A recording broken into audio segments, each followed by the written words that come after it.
au fil des siècles, au fil des années, que ce soit en Afrique ou alors dans différentes civilisations, différentes cultures, la culture juive, la culture indienne, la culture viking, nordique, la barbe a toujours été quelque chose qui a trait justement à du pouvoir, à de la force.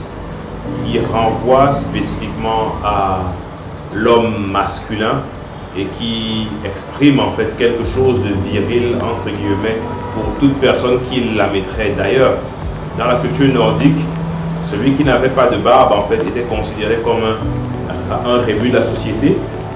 On parle des hommes.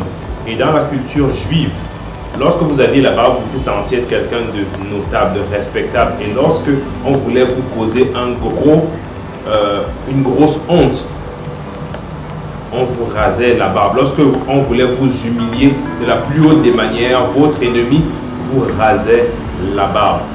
Et cela est arrivé plusieurs fois dans les récits bibliques notamment.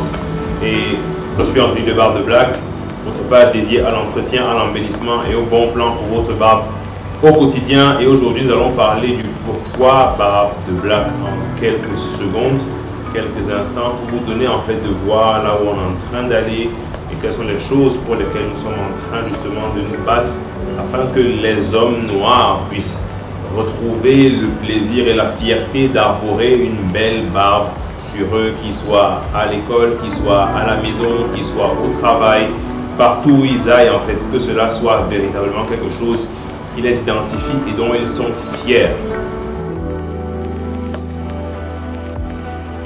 Nous savons que les modes sont cycliques et que si aujourd'hui quelque chose est très apprécié, demain ça ne sera pas. On a vu dans l'histoire de la mode notamment, à un moment donné il y avait les pantalons pattes d'éléphant qui étaient très en vogue. Après c'est les pantalons qui sont appelés slim qui sont venus et sûrement encore les pattes d'éléphant vont revenir et après les slim si on ne parle que des pantalons.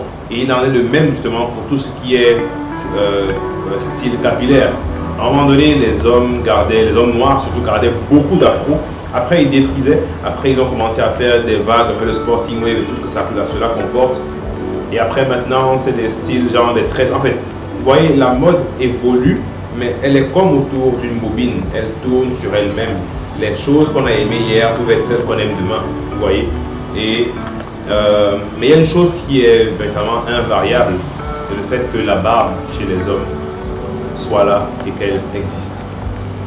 Mais aujourd'hui, on se rend compte, justement dans nos sociétés, que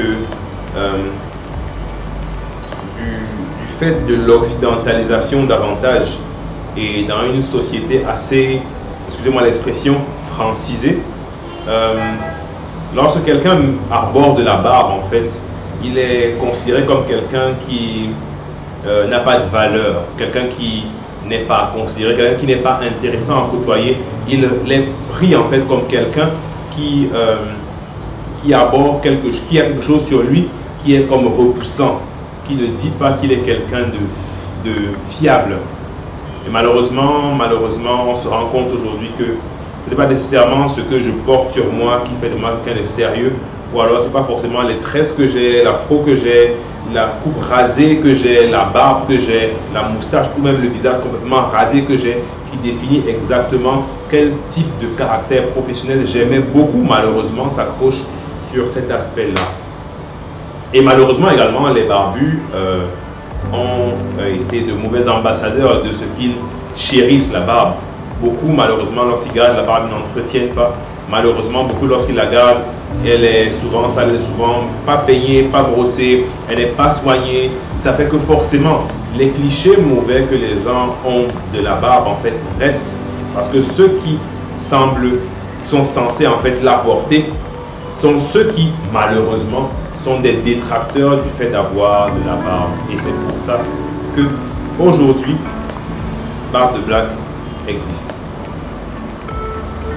Au-delà du parcours personnel, une seule question a motivé quand Barbe de Black a commencé, c'était: si aujourd'hui moi j'ai des problèmes avec ma barbe, je veux qu'elle soit mieux soignée, je ne trouve pas les produits, je ne trouve pas les outils, je n'ai pas de conseils, même quand je regarde sur internet, je ne trouve pas ce qu'il faut en fait pour prendre soin de ma barbe.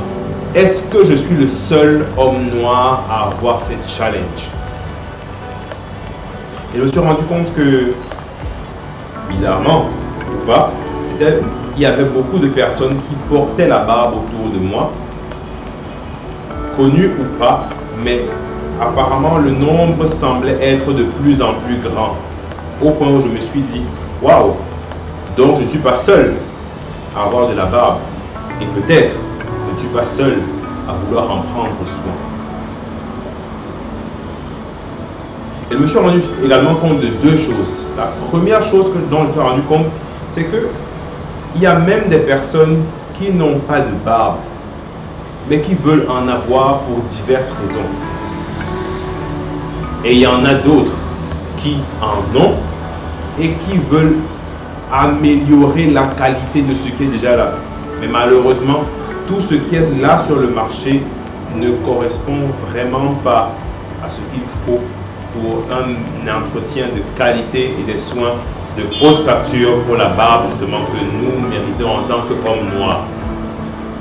Mais en regardant sur internet, on se rend compte que les produits qu'on propose à l'étranger notamment sont dédiés soit à des asiatiques, soit à des personnes de type caucasien européen.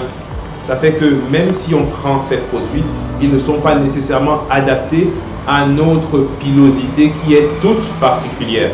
Et j'aime prendre l'exemple de dire, lorsque je plonge dans l'eau et que lorsque quelqu'un dit blanc ou chinois plonge dans l'eau, nos cheveux ne font pas le même mouvement. Non, non, non, non, non. Pendant que les siens font des vagues, tout ça là, compliqué, le cheveu du noir reste debout comme ça. Ce qui est dommage. Enfin, pas dommage, pas dommage d'avoir des cheveux noirs, mais juste pour dire en fait que parfois les produits qu'on nous a proposés venant de l'extérieur, malheureusement, n'étaient pas adaptés à notre physique, à notre condition. Ce qui fait effectivement que lorsqu'on attendait un résultat X, il ne se produisait pas du tout.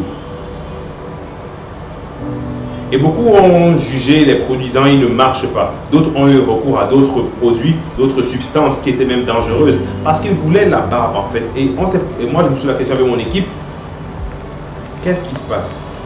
Est-ce qu'il n'y a vraiment pas de solution à apporter aux uns et aux autres pour qu'on puisse ensemble avoir la barbe? C'est pas forcément besoin d'avoir un club de barbus, non. Mais c'est de pouvoir chacun, s'il le désire, arborer une barbe dont il est fier, dont il prend soin et qui dit effectivement que lui, comme il est quelqu'un de soigné, de distingué, de raffiné, même portant de la barbe. Ce que malheureusement pour le moment, la société ne nous montrait pas à ce moment-là.